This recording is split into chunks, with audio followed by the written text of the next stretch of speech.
Mimpi buruk sepak bola Malaysia benar-benar jadi kenyataan. Pengadilan Arbitrase Olahraga atau CAS baru saja mengeluarkan keputusan final yang mengguncang publik negeri jiran. Banding yang diajukan Federasi Sepak Bola Malaysia terkait skandal dokumen naturalisasi ilegal resmi ditolak.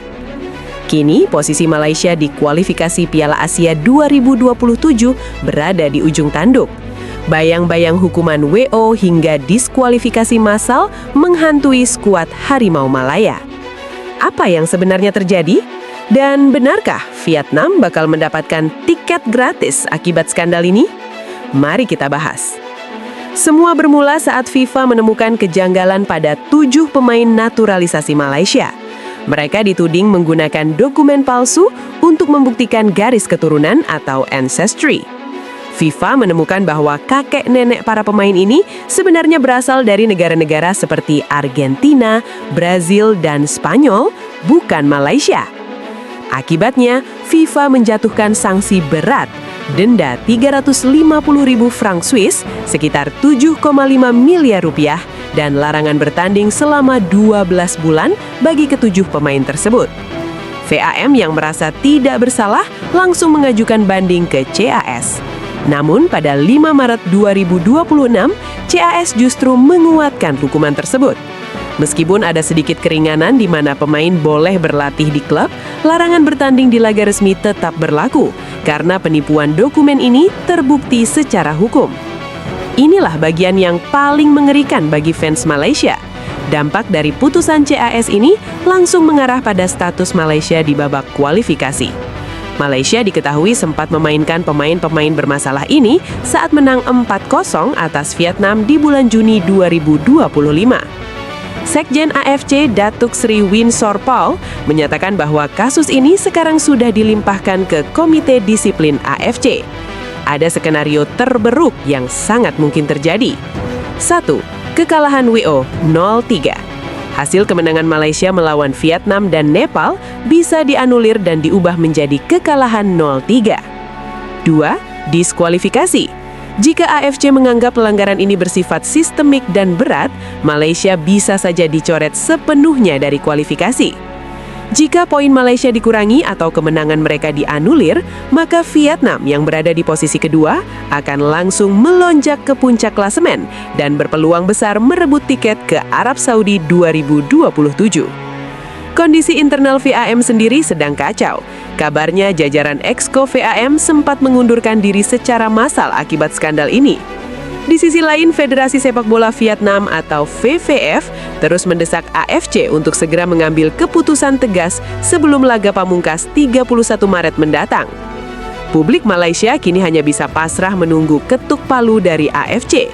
Apakah prestasi gemilang mereka di lapangan akan sirna begitu saja karena kesalahan administrasi dan kecurangan dokumen?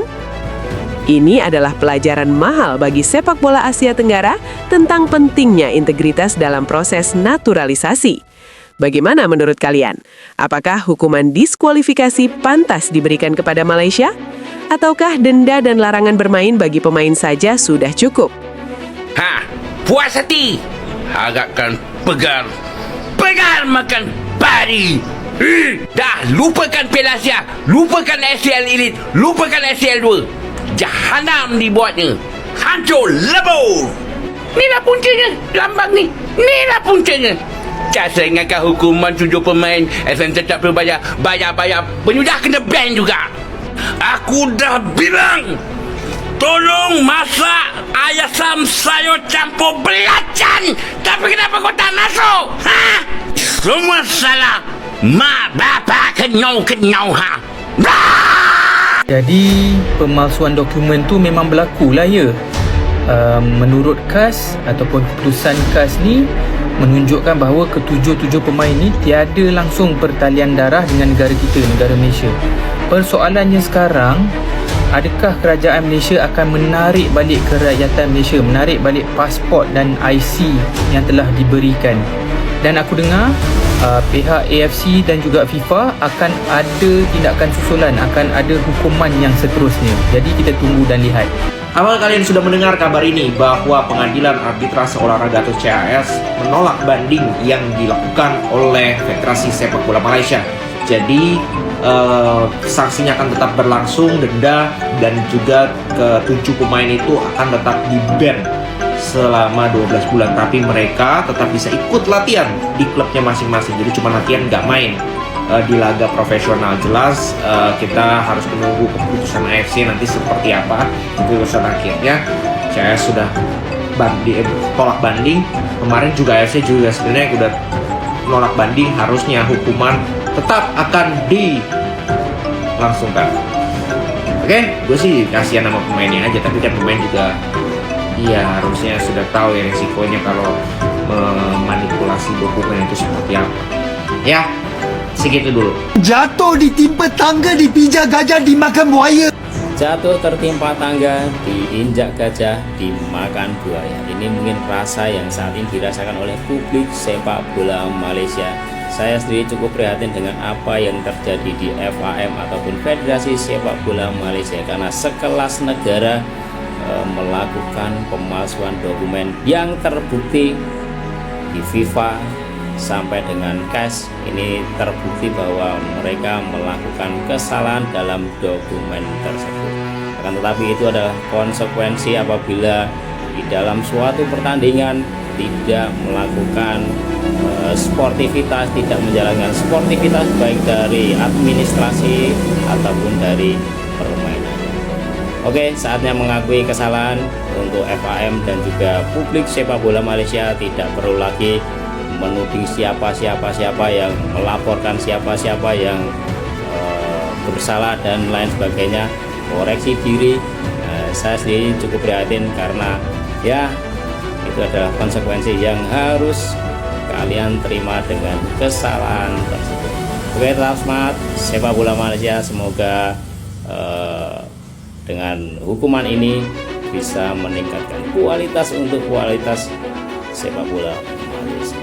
Oke, bagaimana teman-teman? Apakah hukuman ini sudah tepat untuk FAM ataupun Malaysia? Silahkan share kolom komentar. Oke.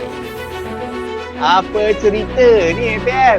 Follow Bro Time on TikTok dan YouTube jika anda mahukan more Liverpool and football content. So, keputusan CAS yang dinanti-nantikan para peminat bola sepak tanah air telah pun sampai, dan apa yang telah diputuskan CAS? The reject. Pimpinan CAS mengatakan, after considering the evidence, the CAS panel found that the infraction of falsifying eligibility documents was established and that the 12-month ban from playing matches was a reasonable and proportionate sanction for the players, given their complicit responsibility in this fraud. Fraud, bro! Fraud! Aku macam tak terkejut. So, keputusan untuk menggantung 7 pemain ni kekal dan tidak boleh bermain untuk negara dan kelab. Nak cerita? Masa cuma CAS meringankan sikit je lah hukuman tu. Bagi diorang training dekat kelab diorang masing-masing. Training buat apa, bye? Nak main perlawanan? Tak boleh. Seriously, aku sebenarnya kesian untuk players-players kita ni lah. Dia tak boleh main selama 8 bulan professional football. Cuma boleh train dekat gaji pun belum tentu kena bayar. Yang kelakarnya FAM pun dah bagi statement. FAM boleh cakap lagi ya, putusan tak seimbang compared to other cases. Kau nak compare dengan kes lain tu apa? Kalau kau dah buat benda dah salah, dah cara tu pun dah salah, macam mana kau nak defend benda tu? Ini falsification of documents. So, lepas ni kita tunggu AFC pula apa hukuman AFC kepada kita. Aku rasa dah jahanam kita punya harapan bola sepak negara. Dengan cerita AFC tu kita kena gantung, bye. Tapi kita tak boleh main 2 Piala Asia. Macam mana tu, bye? Kita tengok sajalah. Apa benda ni weh, telah fix katakan game over, bahawa 7 pemain kacukan atau warisan negara tengah berjasi kuning telah didenda atau dibanet oleh CAS. Waduh, gel. Pakcik gimana nih Pakcik? Katanya udah lolos dari sidang CAS, tapi ternyata apa? Telah dikonfirmasi bahwa 7 pemain Malaysia dilarang tampil di timnas maupun di klubnya cuy. Waduh, udah mah market value-nya udah nol, udah gak ada harganya. Terus juga udah kagak bisa main di timnas maupun di klub selama 12 bulan cuy. Anjir, main Tarkam aja di Indo yuk. Mumpung ada agen agung bisa itu. Tapi ya mau gimana lagi guys ya. Setelah resmi guys ya, FAM juga akan dikenakan denda sebanyak 350.000. Gila, ini mah udah guys ya, udah paling bener. Kalau misalnya mau ngerekrut tuh ada pemain Jepang ijo sama Ireland KW, itu udah paling mantep dah.